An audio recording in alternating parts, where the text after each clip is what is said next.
Helping patients with cancer at the end of life was the very origin of hospice care, and families faced with a diagnosis are not alone in their journey. We stand at your side, offering support to everyone in the home in your time of need, and help you to have time for the precious everyday moments together. He was a very gregarious person, loved people. He was just super duper friendly, but that's what attracted me to him, was his friendliness and his personality and his laugh. Our last vacation, we saved up, and it was like a 2-week, whatever we wanted to do vacation. And I'm so glad we did that, because as soon as we got back is when we found out he was starting to get sick. He had gotten really sick and started losing a lot of weight, and so I made him go to his primary care physician, and he tried a few things with him and thought he maybe had digestive problems, but finally he sent us to a New Braunfels gastroenterologist, and I really like that doctor, and he says, I'm going to send you to a CAT scan, because if the endoscopy doesn't show anything, maybe the CAT scan will. Either way, I'll need it. Well, the CAT scan did show him the masses, and just by the fact that he said, I'm going to send you to a specialist in San Antonio for a biopsy, I knew it was cancer.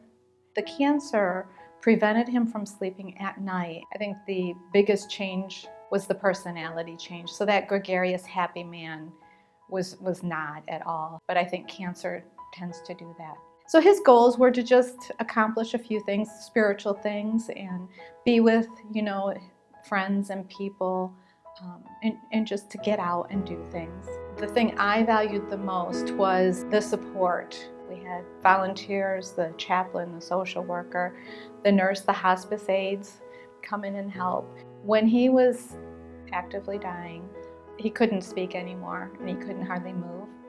But I figured out a way to communicate with his eyes. I had said to him, "Thank you for a good life." And he winked at me.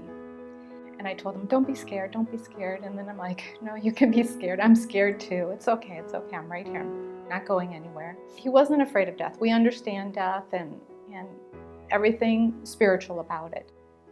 He knew from the Bible that death ends the marriage, and he didn't want our marriage to be ended. And so that was what made him fight and hang on.